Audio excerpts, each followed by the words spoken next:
Good morning, guys. How are you today? This is Shafam with We Are the World.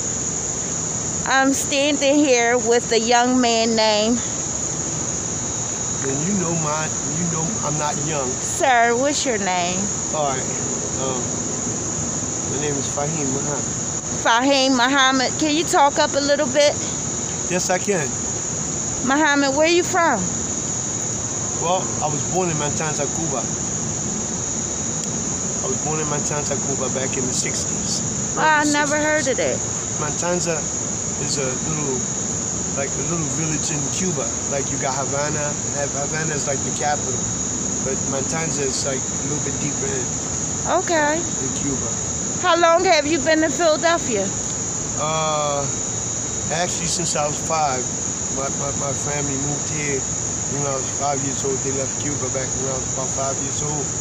And then I was adopted because they couldn't keep me. When did you know that you were adopted? I found out I was adopted when I was 13. What happened? The two parents the Spanish, it was a Puerto Rican family that adopted me. Speak up a little bit, sir. It was a Puerto Rican family that adopted me, and the husband used to beat on my mom that adopted me. He used to beat on her. And so it was a black man named, they used to call him Bo Diddley. And Mr. Bo, he took us in when I was 5 years, really well, yeah, I'm 5, 6 years old, somewhere around there.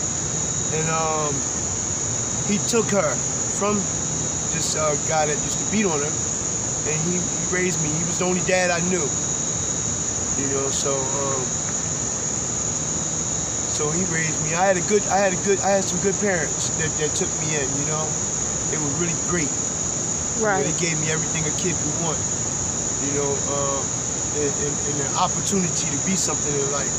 However, I grew up in the Blumberg area of Philadelphia, North Philly,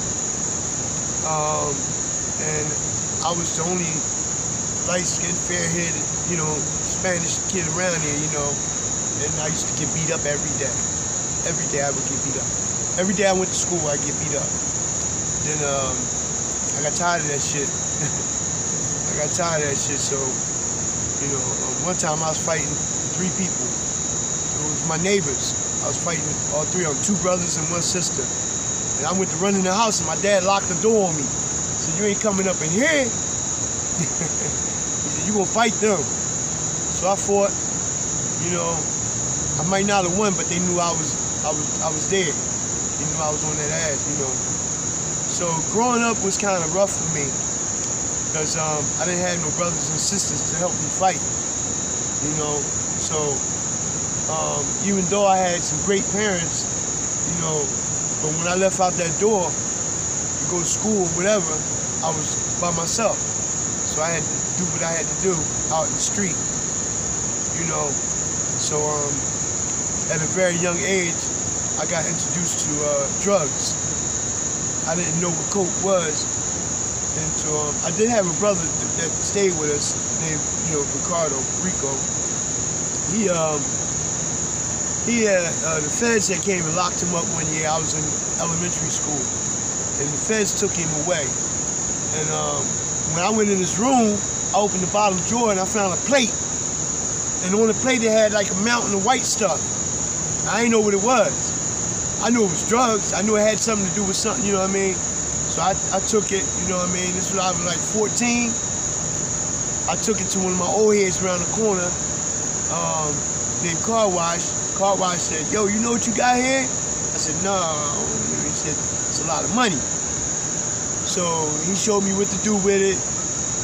And, you know, I started selling drugs, you know, and I sold drugs, and then, the one thing I didn't know about that life is that when you touch it and stuff like that, it gets in your system. When you ain't wearing gloves and stuff, you know, it gets in your system. So, I started went, you know, taste it, try it, see what it was like, you know, that feeling. So I liked the way coke made me feel, you know. So I started snorting that shit, and I snorted for a few years, you know. And then I used to always go to what we call the barrio, the Spanish neighborhood, because I was drawn to that because that was my culture. So I would get over there, and then I wound up becoming a runner for this heavy-set chick named Jackie Velasquez. Yeah, Jackie Velasquez. She liked me, so I was like kind of like her boy toy. She was a boss, and then you know, very early on in the relationship, I used to tell her, you know, like she used to always stash her money and her drugs, her we call it material. She used to stash it, but make me leave out, you know. And then she would have girlfriends that would come over and get high with her and be snorting and shit. And and she would pick me out the house, you know, and when she went to stash her money and her drugs, and I told her one day I was gonna get her. I said, you're gonna keep doing that shit and they gonna get you one day. And no bullshit, it happened, they got her. Then she tried to accuse me. She accused me and she said I was the one that did it. And I was like, I'm the one trying to keep you from getting that done to you. So her boss was this Cuban guy, right, that frequent with Miami and, you know, Philly. So Miguelito. And so I went to his mom's house because I knew where his mom lived at and stuff, right? And I talked to her and she called him and I told her, I said, listen, it was all in Spanish, so I'm telling you the English version. So he was like, the only way I let that bitch live is if you take over. So I instantly became a boss. And this is in a 2 week, I'm telling you, when they say fast life, when you get in that life, that is the fast life. Because in 2 weeks' time, I was a runner. I went from being a runner, you know what I mean, to being a boss. In 2 weeks' time. All because somebody fucked up. And now, I'm really in this shit now. So now, I got friends from every, I don't know none of these motherfuckers. Somebody introduced me to what they call a diablito. A diablito is weed with crack rolled up into it. Back then they didn't call it crack. I forget what the term they used, but piedra, rock, hard. These Bolivian boys, they you know, the Indio and Gato, they became my friends. They lived on the same block. So they rolled that shit up and they called it the diablito. And I think people call it turbos or something like that now. But anyway, I smoked that shit and I liked it. I was like, oh shit, this shit is awesome. So that's how I got, that was my introduction to smoking hard, as they call it now. Piedra, rock. So, you know, I liked it, but then it started making me paranoid. I noticed how, like, the paranoia, I didn't really like that. I didn't like being paranoid all the time, so I had to find some other way to enjoy myself, or to be chill, or whatever, you know. So I started taking pills. I think I had a bad construction accident. You know, it's time, you know, jumping ahead some years now. Around 2004, I had a bad construction accident, and what happened? I went to the hospital. They put me on some Demerol. They gave me this button to push. You know what I mean? 'Cause I had a real bad construction accident, and I mean, shit, I had to learn how to walk again and everything. And so every time I felt pain, I would push that button. But shit, when I wasn't feeling pain, I pushed that button too. So I enjoyed that shit. Like, oh, what's up, baby? dipping and shit. I liked the feeling. You know, it was alright to me. So, when I got out the hospital, they prescribed me to some Percocets. I mean, in back 2004 and shit, Percocets was real. And they was, you know, and I had the hospital brand, so you know they was good. So I was taking the Percocets and stuff. And then when I got out the hospital, I still had the, you know, I still acquired that taste, you know. I still liked it. I liked it. I preferred it over the cocaine. So I started messing with that, and Percocets. And when I moved to New York, I left Philly back in, you know, I think it was like 2015, and got married over there. And I'm gonna turn this way so that I don't get an attitude when this dude walk past. Come over this way a little bit. You know, I got a can of ass whip, I don't mind opening. But so anyway, I like I said, like in 2015, around 2015, when I left Philly and moved to New York, because I was doing, you know, my father told me years ago, he said, learn a trade. He said, you get a trade under your belt, you'll never go hungry, and you always have room for the eat. So I didn't learn just one trade, I learned all of them, and pretty damn good at it. So I befriended someone over in New Orleans, and every year I would make like maybe 6 trips back and forth from Philly to New Orleans, you know, to do work. You know, the kind of work I do, plumbing, electric, carpentry, whatever it took. You know, and I made a lot of money, a lot of money. They would send plane tickets just to get me to come down there, you know. And so traveling back and forth to New Orleans, I met my wife, which was in New York, and married her. But you know, during the whole time, you know, I'm still popping these Percocets, not as often, but you know, but as I got older, the pain was getting worse. So, you know, I really wasn't taking, at that point, I wasn't taking the Percocets to get high. I was taking them to manage with the pain. And I had so much pain that I took a lot of Percocets just so that I could continue to do the kind of work I do, you know. So it was really, it turned from me getting high, you know, to me having to, you know, use that shit to function, you know, to be able to, you know, handle the workload, you know, and I'm a beast at it, you know, so, you know, I took a lot. But then one day I couldn't get a hold of no Percocets. And I was in a lot of pain. And I had to work. So somebody I met in New York, this Dominican guy I met in New York, right, introduced me to heroin, right, dope. And he gave me a bag, and I didn't touch it. I had stashed it somewhere, you know, in the house, hid it, and always gave it a thought, but I never did it. And I was like, damn, I'm scared to do this shit. But I couldn't find no perks, so I said, fuck that. He told me, he said, well, if you can't, you know, take it sniffing it, he said, put it on, you know, eat it.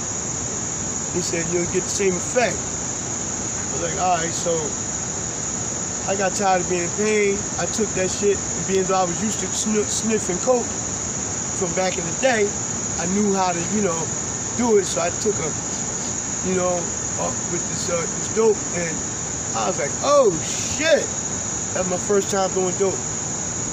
I liked it. That was the shit there. You know, it was better than the motherfucking perks. And you know what I mean? The effect that it had on me, I could run, I could jump, I could, you know, do shit that you know what I mean? Without being in excruciating pain.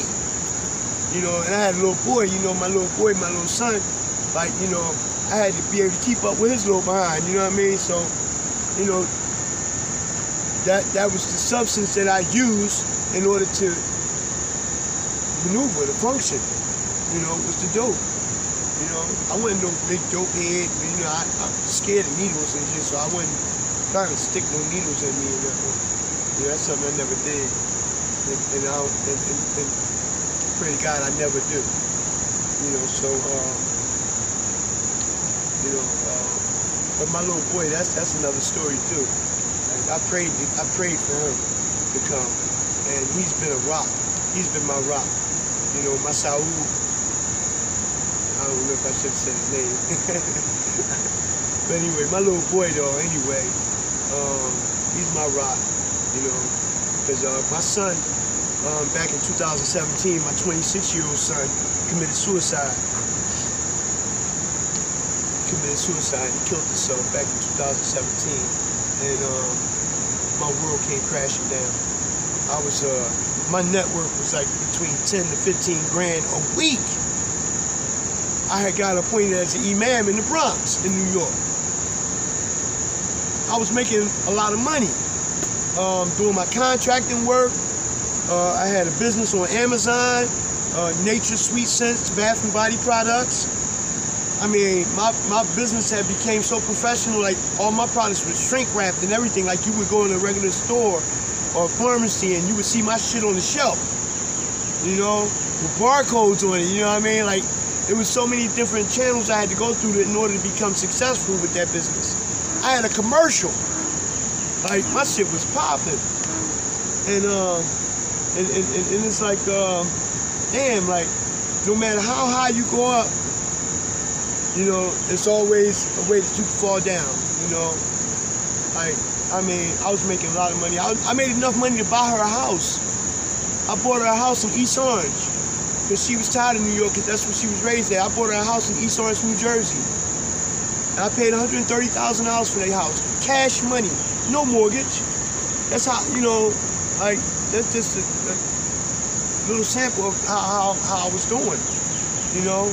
But at the same time, to go to work and to get things done, I would like snort me a bag of that dope, you know? And I was up to about maybe 5 bags a day, you know?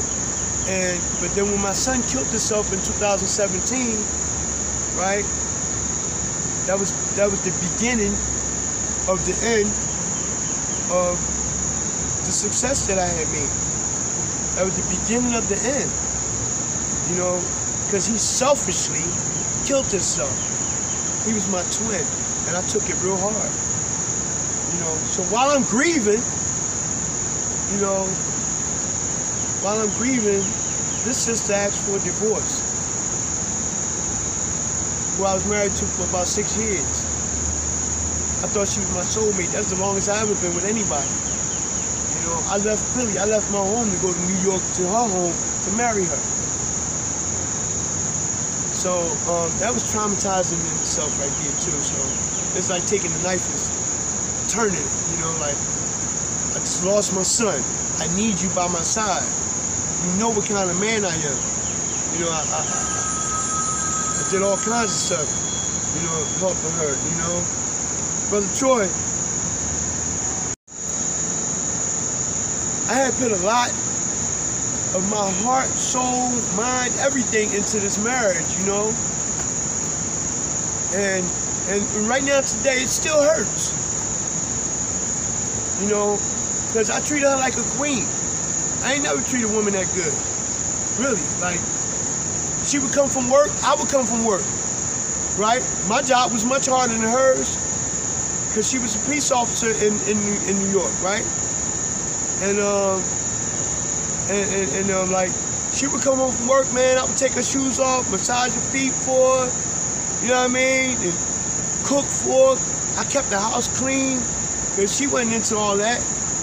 You know, we had a lot in common as far as business-wise, you know, on the business aspect.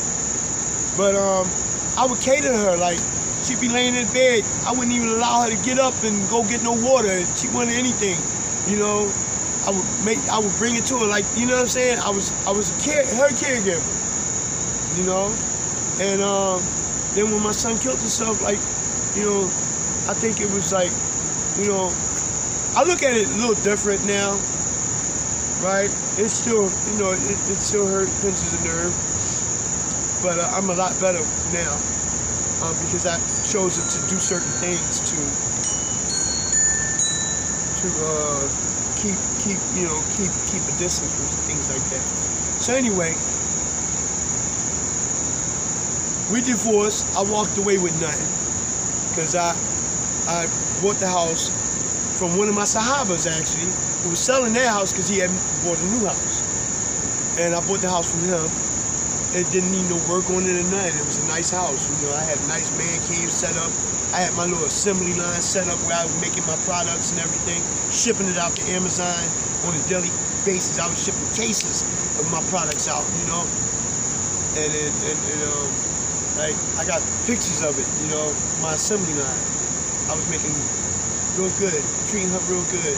We was traveling, you know, we traveled to Baltimore, different places on the East Coast, you know, to set up our tent and do our thing. She did henna art and stuff, and that's what she was good at, and selling oils and incense and all kinds of exotic things from overseas and stuff. Like, we had business was booming for us, you know. We was good. We never really cooked too much at home because every night we was at a restaurant, a fancy restaurant, eating sushi, a sushi restaurant, this restaurant, all over New York. I was living the lovely life in New York, man. So then, like I said, once my son did what he did, and she asked for the divorce and everything, right? And I left. First intentions was to go and rent me another place. I had it all lined up, but then the guy reneged on me. So now I ain't got nowhere to go. I could have came back to Philly and stuff like that, but you know, the pride shit get in the way. You know, so I wound up walking. You know, I'm already fucked up in the head because of my son, and fucked up in the head because of, you know, her wanting a divorce. You know, like, damn, baby, I need you. Fuck, you want to do me like this? So I left.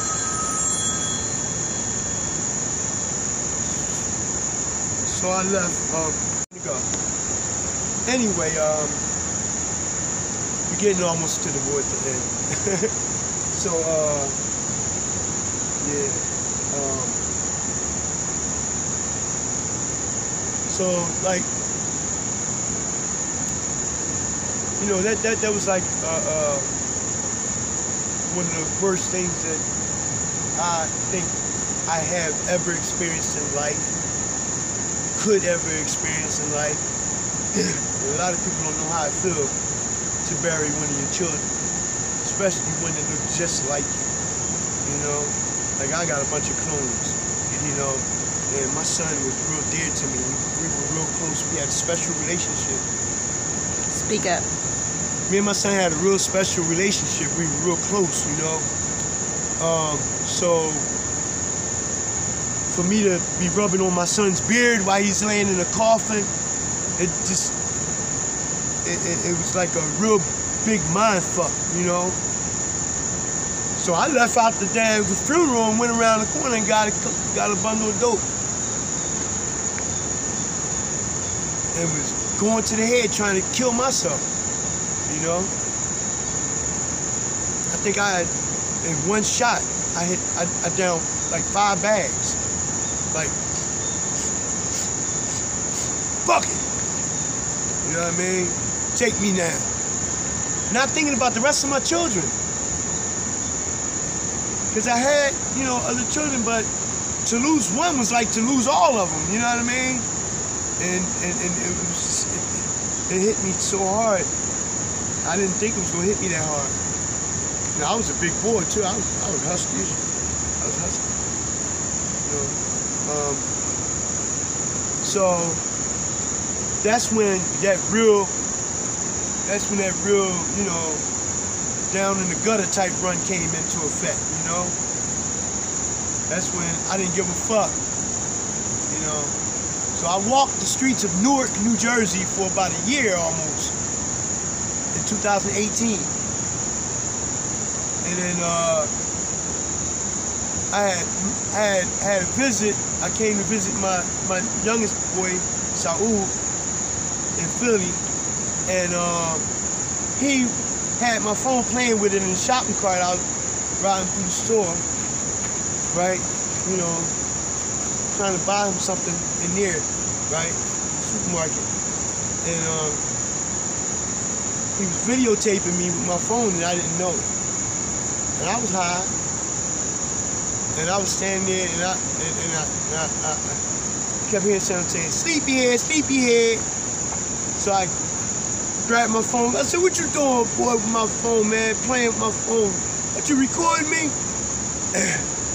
And so, you know, I didn't really pay it no mind until one day I got up and looked at that damn video. And I looked like a straight piece of shit.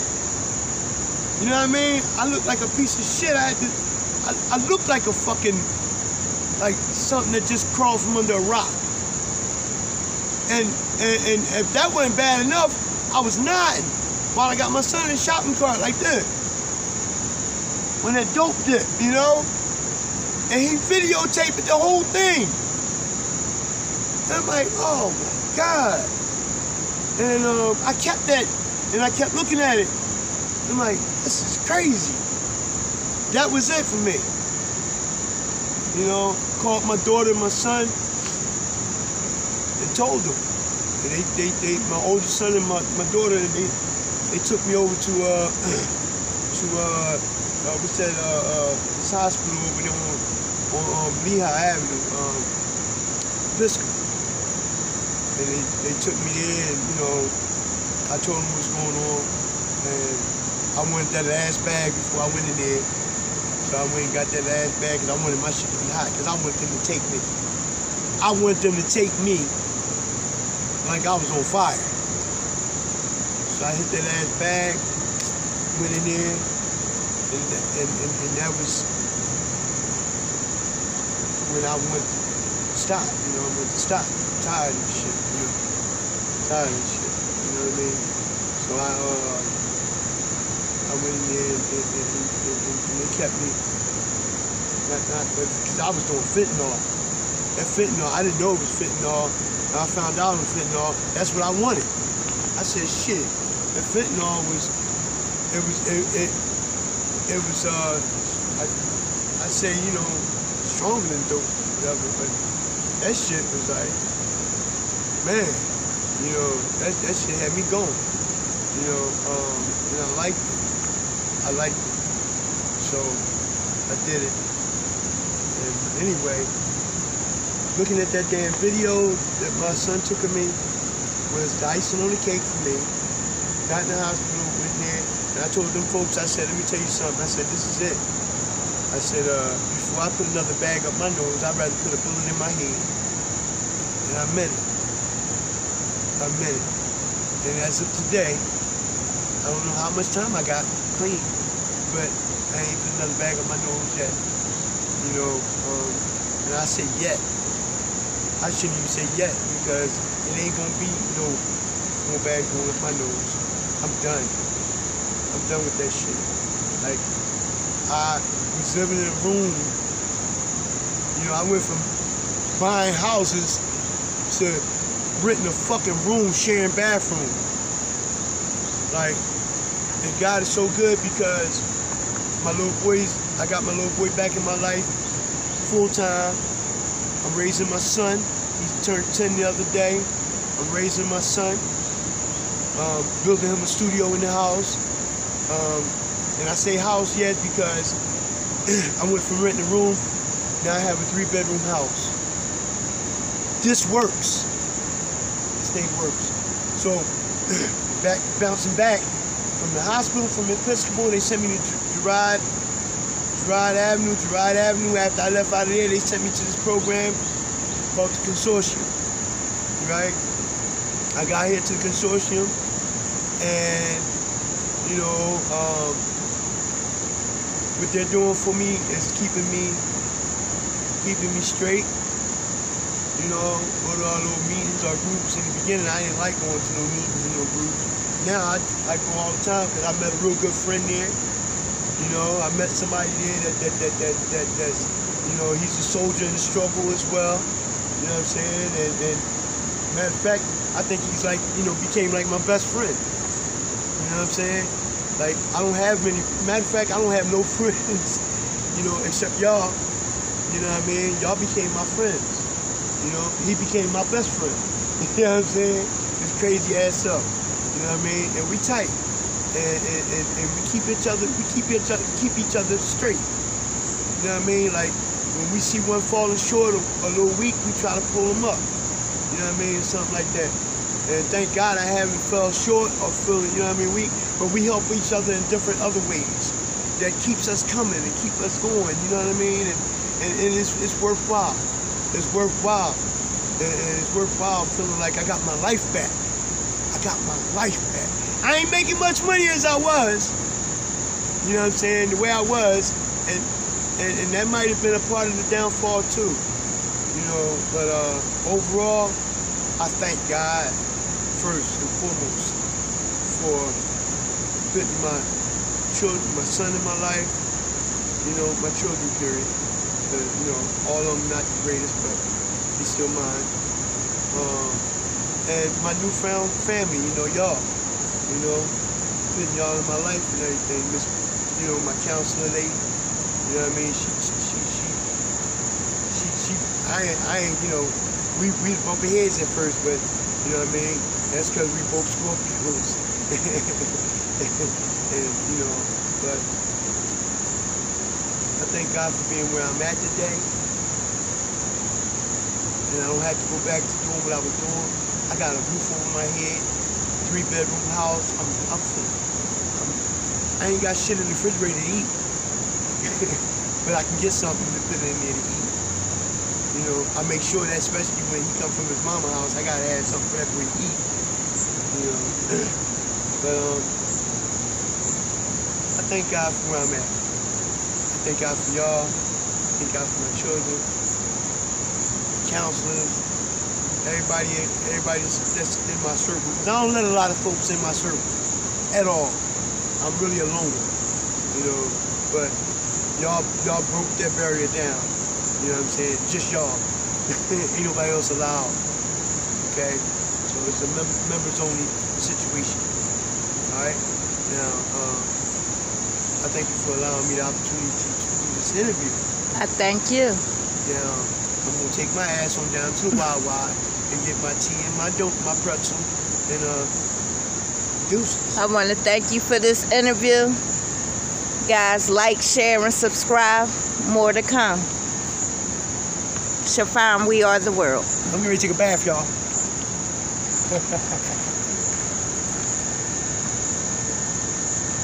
You good?